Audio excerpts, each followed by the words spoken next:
जामुन के ऐसे वचन सुनकर हनुमान जी बहुत हर्षाए और बोले, हे भाई, तुम दुख सह कर कंदमूल आदि खाकर तब तक मेरी राह देखना, जब तक मैं सीता माता को देखना हूँ यह कार्य अवश्य संपन्न होगा, क्योंकि इस समय मैं बहुत खुश हूँ। ऐसा कहकर श्री हनुमान जी ने मस्तक नवाकर सबको नमस्कार किया और हृदय में श्री रघुनाथ का ध्यान कर लंका की ओर चले।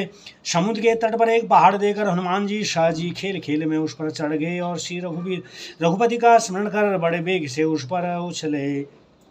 जय हिंद गिरी चरण दे हनुमंता, चले सो गा पाताल तुरंता, जिमी अमोघ रघुपति कर बाना, यही भांति चले हनुमाना।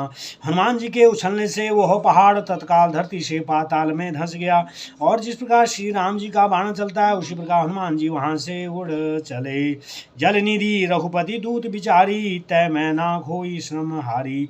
समुद्र देव ने हनुमान जी को श्री रघुपति का दूत जानकर मैनाक पर्वत से कहा, हे मैनाक, तू समुद्र तल से ऊपर उठ ताकि वे श्री हनुमान तुझ पर थोड़ा विश्राम कर सके। हनुमान ते ही पर साकर पुनि की नहीं प्रणाम, राम काजू की नहीं बिनु मोही कहाँ विश्राम।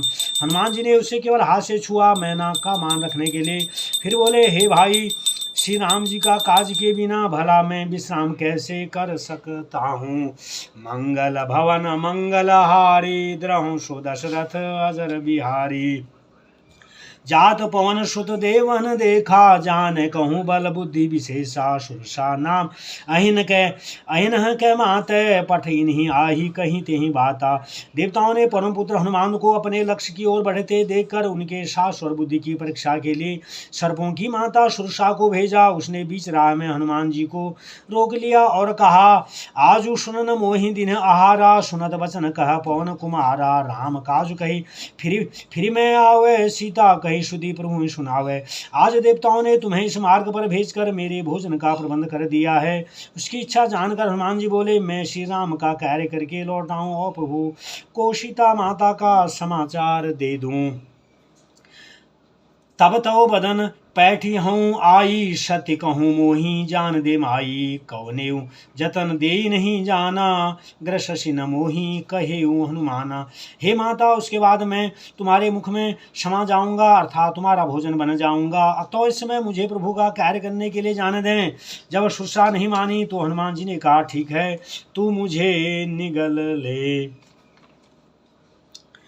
जो जन भरी ते ही बदनु पसारा, कभी कनु तनु किन्ह दुगुन विस्तारा। सोरह जो जन मुख ते ही ठयूं, तुरत पवन सुत 32 भयूं।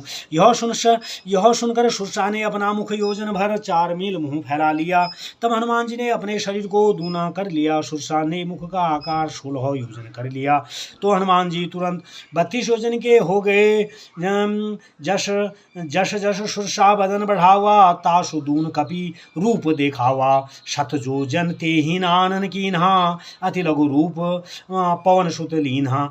जैसे जैसे सुरसा अपने मुख का विस्तार करती जाती वैसे वैसे हनुमान जी भी अपना आकार उससे दूना करते जाते। जब उसका मुख 100 योजन 400 कोश हो गया तो हनुमान जी ने अपना रूप छोटा कर लिया, सूक्ष्म रूप धारी हो गए। वदन पैठी पुनि बाहेर आवा, मांगा विदा ताई शुरु नावा। मोई सुरन जे ही लागी पठावा, बुद्धि बल मरुमु तोर में पावा। और वे उसके मुंह में जाकर तुरंत ही बाहर निकल आए। फिर सिर झुकाकर उसके आगे जाने के लिए मार्ग देने का निवेदन करने लगे। तब सुरसा ने कहा, हे हनुमान, मैंने तुम्हारे बल बुद्धि की था पाली है, तुम अतुल्य बल बुद्धिमान हो। इसी काम के लिए देवों ने मुझे भेजा था। राम काजु सब हूँ करे हूँ, तुम्हें बल बुद्धि निधान। आशीष दे गई सो हरिष चलो हनुमान, तुम अवश्य श्री रामचंद्र जी के कार्य सिद्ध करोगे, क्योंकि तुम बल बुद्धि के भंडार हो। यह आशीर्वाद देकर सुरसा चली गई और तब हनुमान जी ने भी हर्षित भाव से लंका की ओर प्रस्थान किया।